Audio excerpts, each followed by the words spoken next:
오늘의 말씀은 시편 101편 1절에서 8절의 말씀, 하나님 마음에 드는 자라는 제목으로 은혜 나누겠습니다. 사람과 사람 사이에는 갈등이 있어요.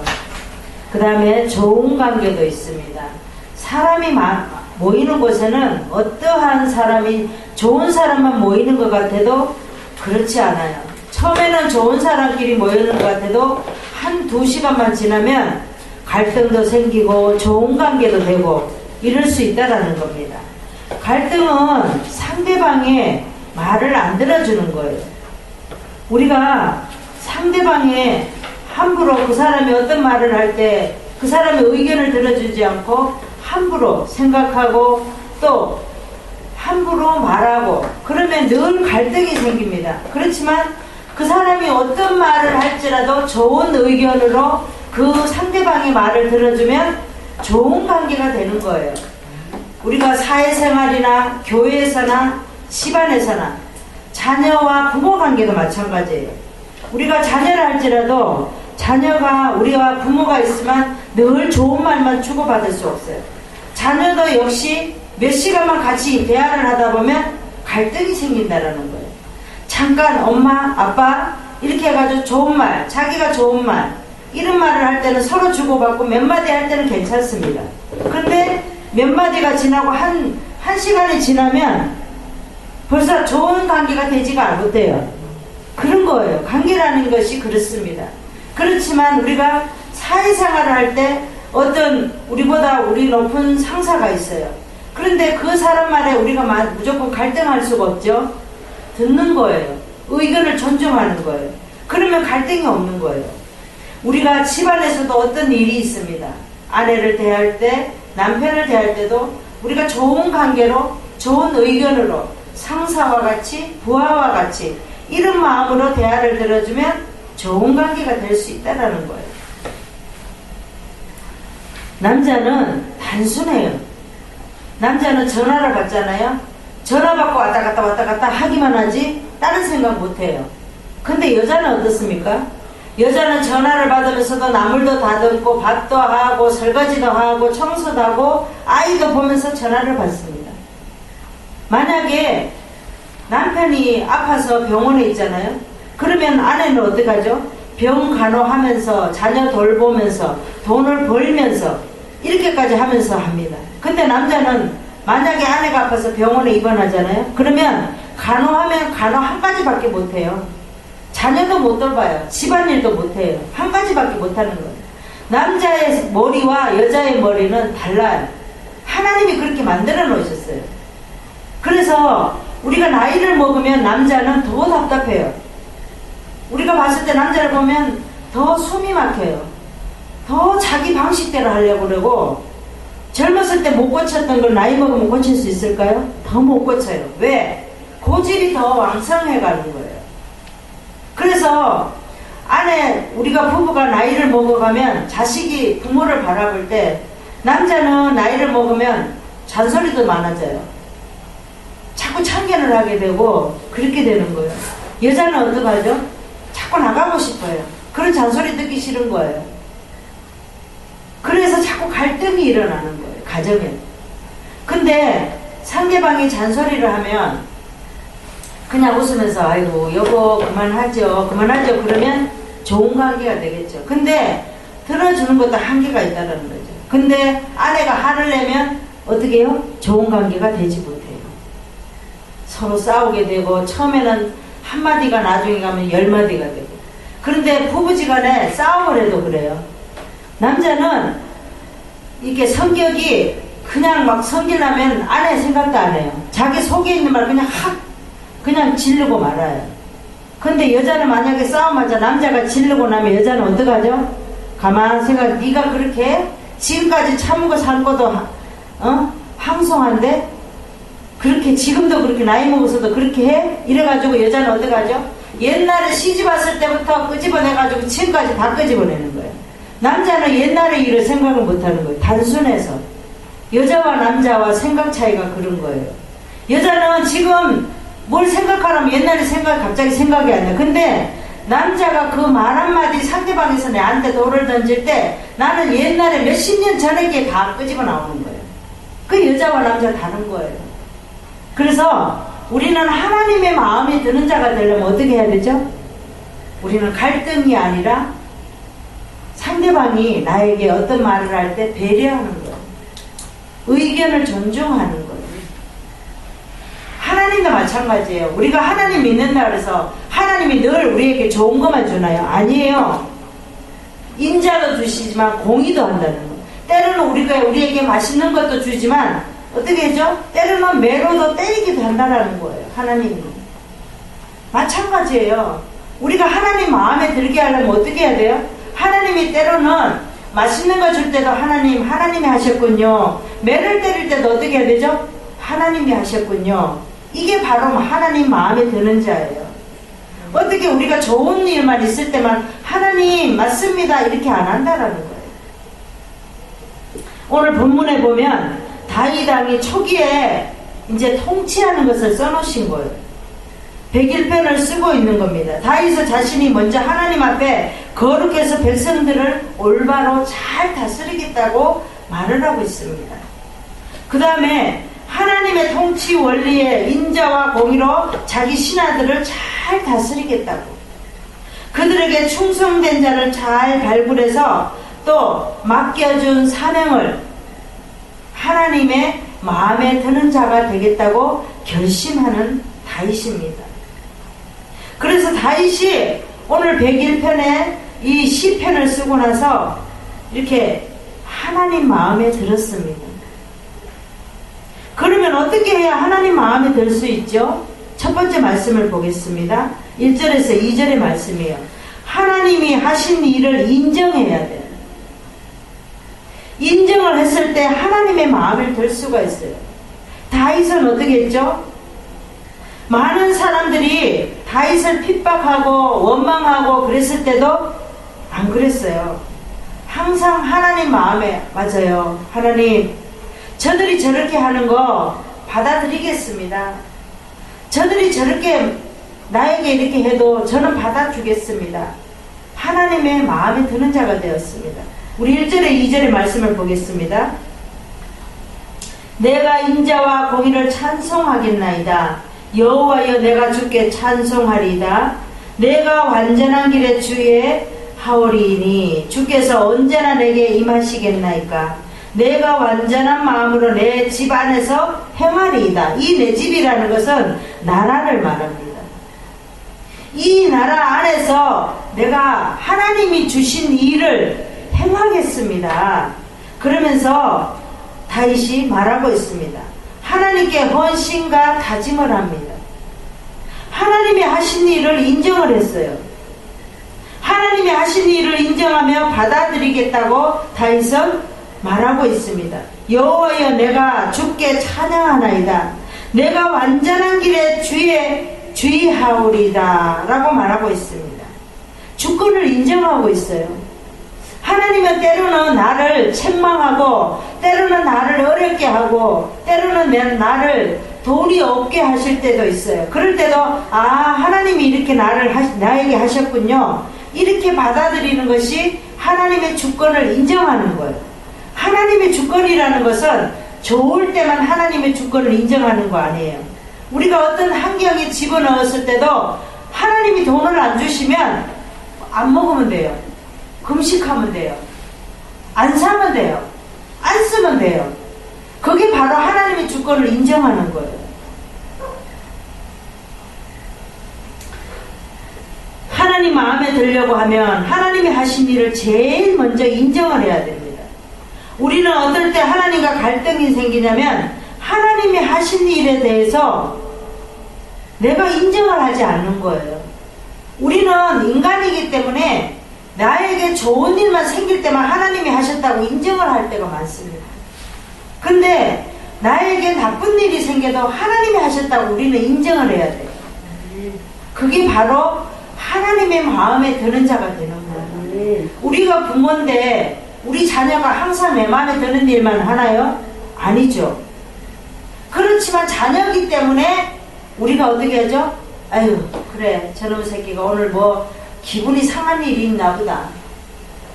저 녀석이 오늘은 뭐가 나한테 마음에 안 드는 게 있나 보다. 이렇게 받아들이잖아요. 하나님도 마찬가지. 우리가 하나님의 자녀이기 때문에 하나님도 그렇게 받아들여요. 때로는 우리가 잘못하고 실수를 하고 그래도 하나님은 우리를 다 끌어안아 주신다는 거예요.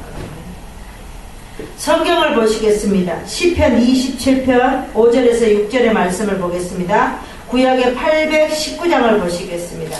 여호와께서 환난날의 나를 그 초막 속에 비밀히 지키시고 그 장막 은밀한 곳에 나를 숨기시며 바위 위에 높이 두시리로다. 이제 내 머리가 나를 두른 내 원수 위에 들리리니 내가 그 장막에서 즐거운 제사를 드리겠고 노래하여 여호와를 찬송하리로다. 다윗이 적들에게 너무나도 많은 고난을 당하고 있어요. 다윗은 하나님을 사모하고 이렇게 고백하고 있어요. 하나님이 환난날에 자기를 지키셨다고 말하고 있습니다. 숨겨줬다고 말합니다. 바위 위에 높이 두셨다라고 말하고 있습니다. 내 머리를 나를 두른 원수 위에 높이 들려서 장막에서 즐거운 제사를 드리겠고 노래하여 여호와를 찬송할 거라고 말하고 있습니다.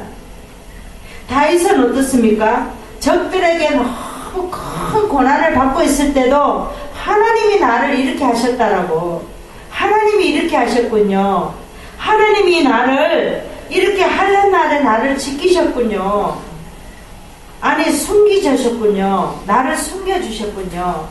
때로는 우리가 어떤 일이 있을 때 정말 숨고 싶을 때가 있어요.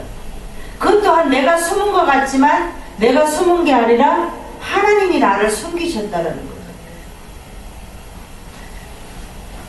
우리는 때로는 정말 형제가 있지만 형제가 미울 때도 있어요. 왜 그래요? 내 마음에 안 들 때, 그게 나를 내려놓지 못한 거예요. 내가 그 형제의 입장에 서서 보면 아무것도 아닌데 나의 욕심 때문에 그렇다라는 거예요. 욥을 보시기 바랍니다. 욥은 처음에는 생일 때가 되면은 자녀들 생일까지도 번제를 드렸어요. 그리고 또 하나님 앞에 재산도 또 자녀도 다 하나님이 가져갔을 때 주시니도 여호와시요 또 가져가시니도 여호와시요 그러면서 고백을 했습니다. 그런데 그 고백이 일주일밖에 못 갔어요. 영원했으면 얼마나 좋았을까요? 일주일밖에 못 가니까 뭐라 그러죠? 왜 나를 엄마 못해서 나를 왜 태어나게 했느냐고 원망을 하잖아요. 하나님이 나를 태어나지 않게 했으면 이런 날도 없었을 텐데 왜 나를 이렇게 하셨습니까? 그리고 원망을 해요. 나중에 40장에 가서 이제 엘리후로 인하여서 어떻게 합니까? 말을 하니까 네가 하나님이 이렇게 했을 때도 너는 이렇게 했는데 막 하나님의 말씀을 들고 막 갖다 댔더니 어떻게 합니까? 입을 딱 막잖아요. 아, 내가 잘못했구나. 왜 주시니도 여호와시오 가져가시니도 여호와신데 왜 내가 하나님의 주권을 인정하지 않고 왜 하나님을 원망을 했을까? 왜 그랬을까? 막 이러면서 그러잖아요. 그러니까 42장부터 하나님의 주권을 조금씩 인정하게 되잖아요. 우리가 욥이에요. 우리에게 욥 같은 이런 환경을 주면 우리는 3일도 못 가요. 하루도 아마 힘들걸요. 우리가 만약에 갑자기 자녀가 우리 앞에 있는데 자녀를 만약에 하나님이 데려간다고 보세요. 그럼 우리는 1시간도 못 가요. 하나님, 내가 하나님을 어떻게 믿었는데 하나님이 이럴 수가 있어요? 그리고 원망한다는 거죠. 그랬더니 욥은 어떻게 합니까? 일주일밖에 못 가지만 42장에 가서 하나님이 주권을 조금씩 인정해 가니까 하나님이 곧절의 축복을 주시잖아요. 우리는 어떠한 환경도 하나님이 하셨다고 인정을 할 때 하나님은 우리에게 축복을 주시는 거예요. 네. 자녀도 자꾸 우리를 원망만 해보세요. 우리는 뭐라고 말합니까? 너 그렇게 해봐. 어디 그렇게 해봐. 계속 너 그렇게 해봐라. 이렇게 말하는 거예요. 하나님도 똑같아요. 우리가 계속 하나님을 원망하면 너 그래? 너 이런 것도 주고 이런 것도 줬었는데 네가 지금 조금 못 된다 그래서 나를 그렇게 원망해? 그래 너 한번 어디 그렇게 해봐라. 하나님도 똑같다라는 거예요. 우리가 삶 속에서 우리 앞에 어떤 일이 와도 우리는 하나님의 주권을 인정할 수 있는 저와 여러분 되시기를 바랍니다. 네. 어떻게 해야 하나님의 마음에 들 수 있는지 두 번째 말씀은 하나님 안에 있기를 소망해서 우리는 하나님 안에 있기를 소망해야 됩니다. 3절에서 4절의 말씀을 보겠습니다. 3절에 보니까 이제 통치 원리에 대해서 말합니다. 자신의 깨끗함과 완전함에 대해서 말씀을 하고 있어요. 나는 비루한 것을 내 눈앞에서 두지 아니할 것입니다. 이 비루한 것은 뭐라고 말하죠? 쓸모없는 것, 가치 없는 것을 다윗은 두지 않을 것이라고 말하고 있습니다. 배도자를 행위를 미워하니 이것이 내게 붙잡지 아니하리이다. 내 옆에 안 두겠어요. 이런 것들은 내 옆에 두지도 않겠습니다. 라고 말하죠. 4절에 보니까 사특한 마음이, 이 사특한 사람은 삐뚤어진 사람이에요. 마음이 삐뚤어진 사람. 이 사특한 마음이 내게서 떠날 것이니 악한 일을 내가 알지 아니하리로다 라고 말하고 있습니다. 다윗은 하나님 안에 있기를 소망을 하는 거예요. 어떠한 일이 있어도 저는 하나님의 틀 안에 있겠습니다. 늘 하나님 안에 있겠습니다. 다윗은 나는 비루한 것은 그렇습니다. 비루한 것이라고 말하는 것은 무가치한 것을 말합니다. 나에게 어떠한 것도 다 무가치합니다. 아무것도 아닌 것이 내 눈앞에 두지 아니할 거예요. 오직 하나님만 내 앞에서 있게 하겠습니다. 라고 말합니다. 다윗은 늘 배도자를 행위를 미워하는 못된 사람의 행위는 미워하고 붙잡지 않는다라고 말하고 있습니다. 3절 4절에 보면 자기는 악하고 또 무가치한 세상 일에 산뜻한 일에 마음을 두지 않고 온전히 하나님 안에만 있기를 소망한다고 다윗은 말하고 있습니다. 고백하고 있습니다. 지금 악에서 멀리하겠다라고 말하고 있습니다. 우리가 예수 믿는 사람은 세상 사람과 이렇게 생각이 조금은 달라야 돼요.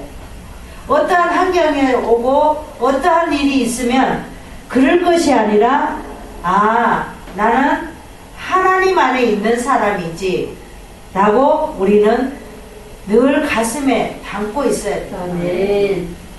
하나님 안에 우리가 소망이 없으면 아무것도 할 수가 없어요. 예전에 우리 아들이 군대에서 휴가를 나왔는데 늘 우리 고모하고 나하고 같은 옆에 이제 라인의 아파트에 살았어요.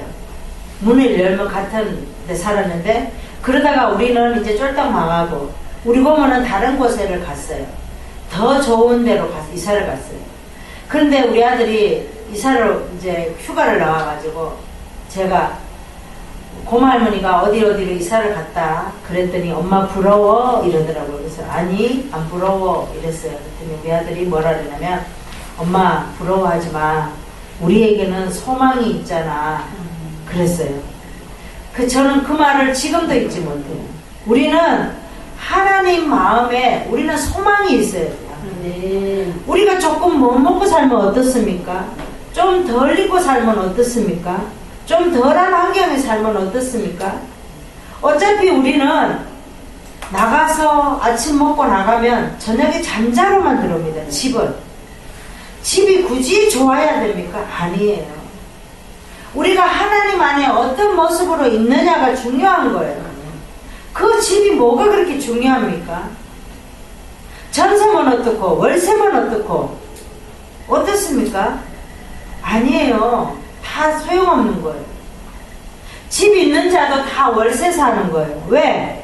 그들도 다 엄청난 융자를 받아서 아파트 사가지고 사는 거예요. 별거 아니에요. 평생을 그 융자 갚다가 죽는 거예요. 별거 아니에요. 우리에게 소망이 어떤 소망이 있느냐, 하나님 안에 우리는 어떤 소망이 있느냐, 그게 제일 중요하다는 거예요. 하나님 말씀을 보겠습니다. 베드로후서 3장 17절에서 18절의 말씀을 보겠습니다. 신약의 387장입니다. 그러므로 사랑하는 자들아, 너희가 이것을 미리 알았은즉 무법한 자들의 미혹에 이끌려 너희 굳센 데서 떨어질까 삼가하라. 오직 우리 주 곧 구주 예수 그리스도의 은혜와 저를 아는 지식에서 자라가라.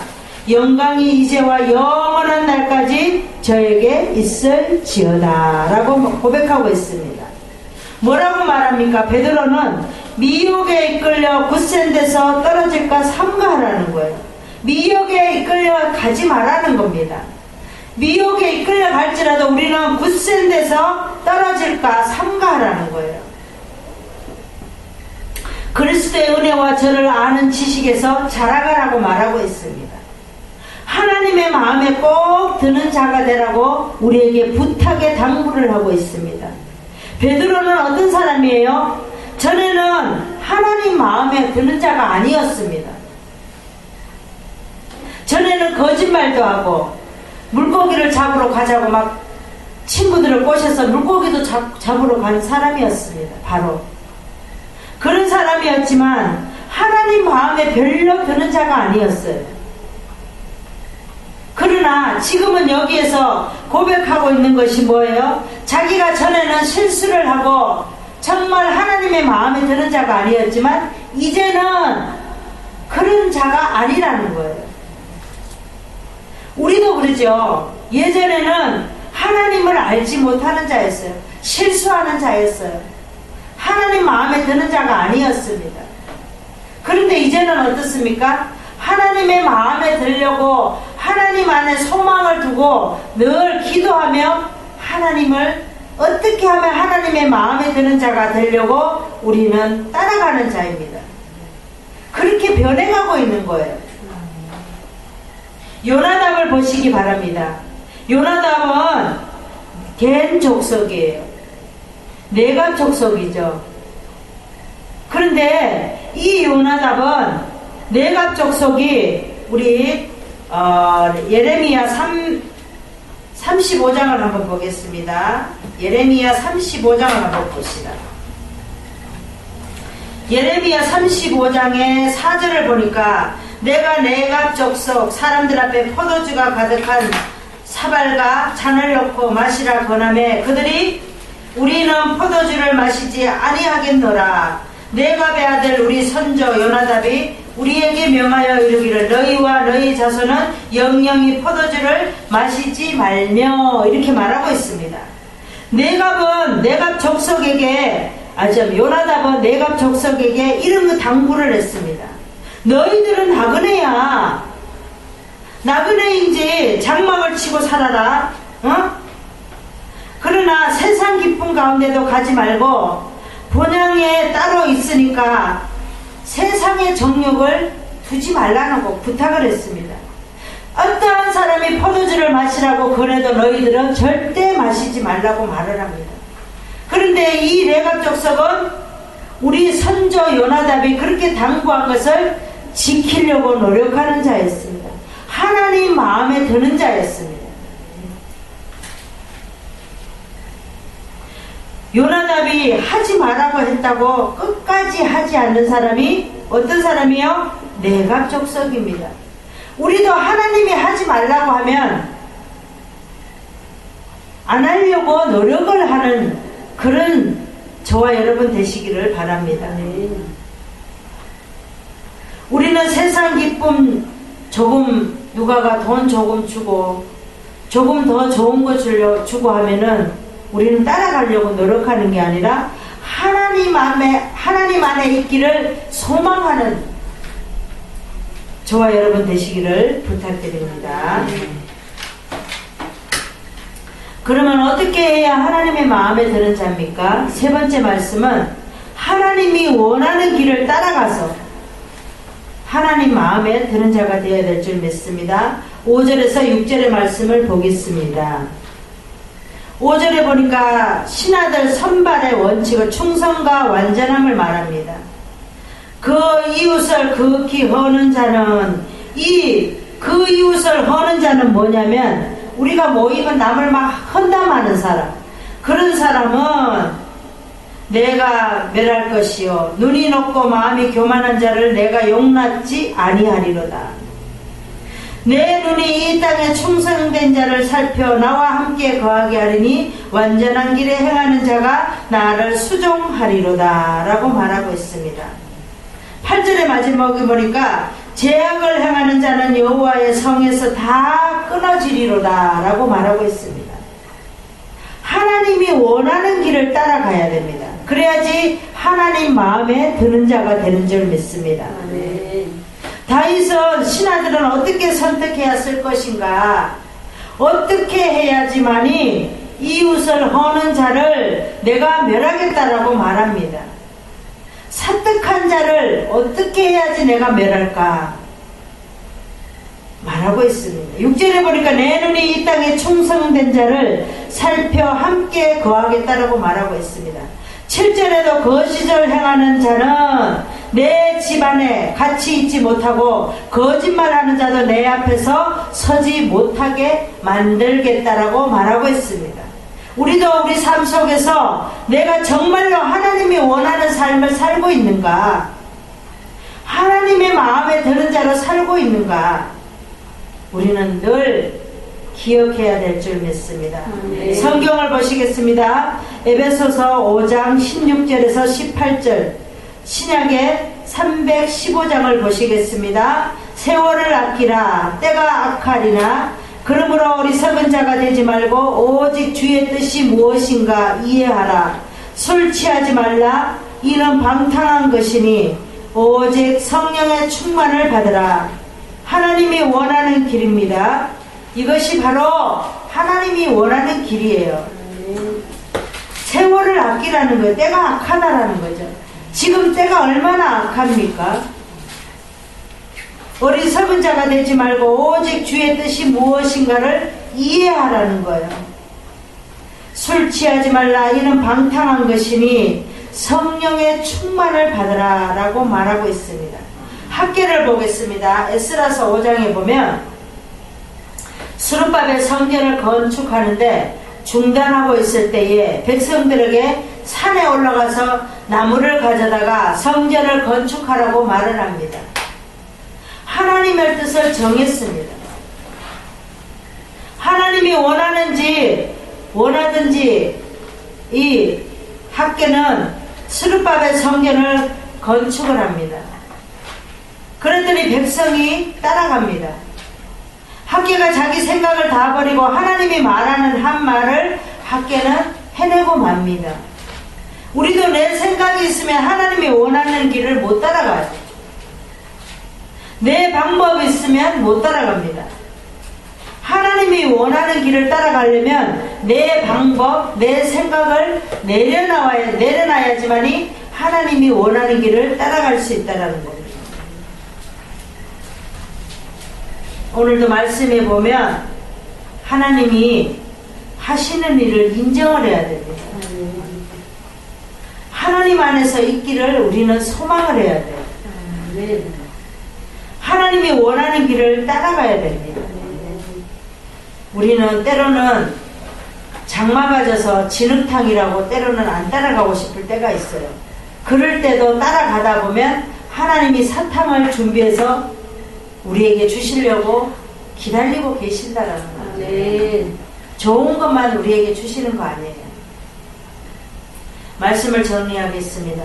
우리는 사람이나 하나님 마음에 들어야 됩니다. 우리가 잘못하고 하나님 앞에 기도하기는 얼마나 쉬워요.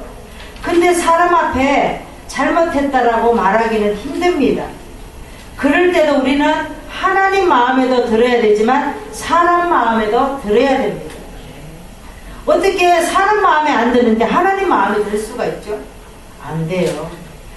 사람 마음에 들어야지만이 하나님 마음에도 들 수가 있다는 거예요. 상대방이 원하는 길을 내가 따라가는 것이 동참해 주는 거예요. 그러면 하나님 마음에 꼭 드는 사람이 되는 줄 믿습니다. 기도하겠습니다. 하나님 아버지 감사합니다. 오늘도 하나님 아버지 또 봄이 된 것 같지만 날씨가 쌀쌀하고 춥습니다. 이럴 때일수록 우리가 더 건강에 신경 쓰고 따뜻하게 옷을 입고 또 잘 먹고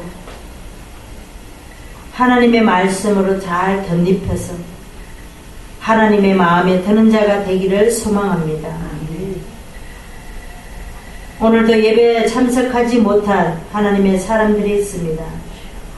그들이 어디에서 흩어져 예배를 드릴지라도 그들에게 지혜를 주시고 은혜를 주시고 성령께서 함께하여 주실 줄 믿습니다. 감사드리며 예수 그리스도 이름으로 기도드리옵나이다. 아멘.